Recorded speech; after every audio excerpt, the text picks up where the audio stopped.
If you're somebody like me and absolutely despise the concept when a publisher just goes out of their way to unceremoniously shut down a game that they put out, especially one that you paid with your own money for, then this is absolutely for you, at least if you're living within the European Union. And the answer to this problem rests entirely within the Stop Killing Games campaign. If you're not familiar with it, this is a consumer-led movement that is essentially trying to challenge the legality of publishers destroying video games they have sold to customers by shutting down the servers that those games are required to run and essentially rendering them unplayable. A perfect example of this, and funnily enough the whole reason why this campaign went into full effect, was 2014's The Crew, a game that Ubisoft published and then just shut down and essentially made the entire game completely unplayable. Yes, even the single player mode to that game is completely inaccessible because the game required to have a internet connection all the time.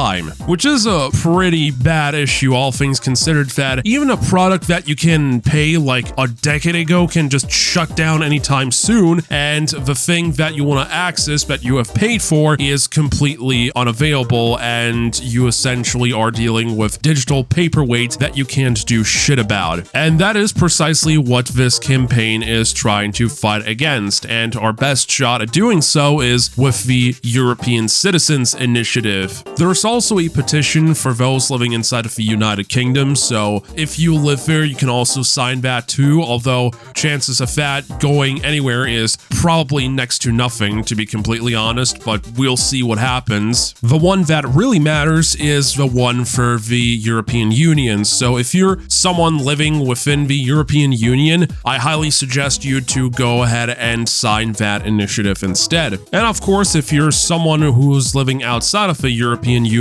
like myself, unfortunately, the second best thing you could do instead is just let people you know who live inside of the European Union about this initiative and have them go sign that. It doesn't matter if they play video games or not, it just matters that we get as many signatures by the end of the month as possible. Because while we're very close to reaching the 1 million needed signatures for the initiative, chances are that there's gonna be some signatures that are filtered out because they were filed out incorrectly, and as a result they kind of have to take all of these signatures out, and if we're less than 1 million, which I really hope we're not, then that initiative is unfortunately going completely nowhere, which is precisely why we should have more signatures than just the 1 million. Yeah, this is a little fact that a lot of the more bigger YouTubers just don't really seem to mention, that hey, if we actually have less than 1 million signatures because some people filed their signatures completely incorrectly, then we're gonna lose. So yeah, just keep going and don't stop. Let as many people about it as possible to go ahead and sign it, and the more votes we have, chances of this being a success are way higher. Now, unfortunately, because a certain individual has spoken about this issue that he has absolutely no clue of whatsoever and has successfully managed to gaslight a lot of people into thinking what the initiative isn't about, to the point that it just kind of killed any momentum that the initiative had like almost a year ago when it launched, allow me to add some additional notes that unfortunately have to be said. No, the initiative isn't demanding publishers and developers to keep the servers always online and never shut them down. It's not asking that we should convert entire multiplayer games into single player ones either, or whatever made up stuff that some people have said about the initiative that are just straight up false. The initiative is just asking for one thing: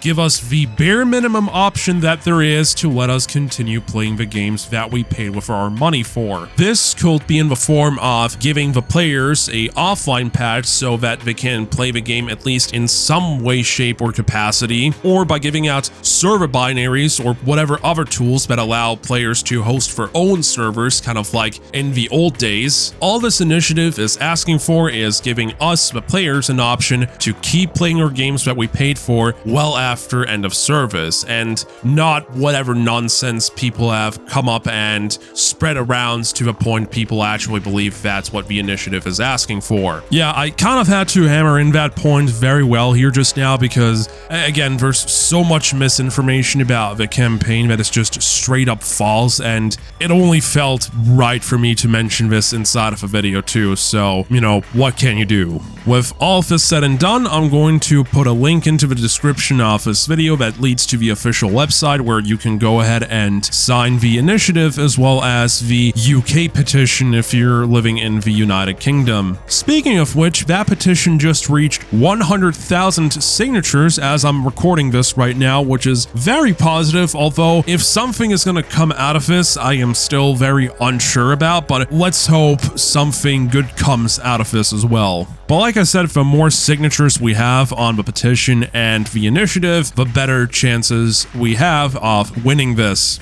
I have really nothing else to say on the matter other than very sorry that this was a garbage unscripted video that I put out, but this is one of the more justifiable ones because it is for a good cause ultimately in the end. So without further ado, all I can simply say is just sign my petition, damn it. You always wear the same outfit? Do I what? Your outfit. Oh, yeah, of course I do. I mean, I'm a super whatever it is, villain, Dark Lord, you know,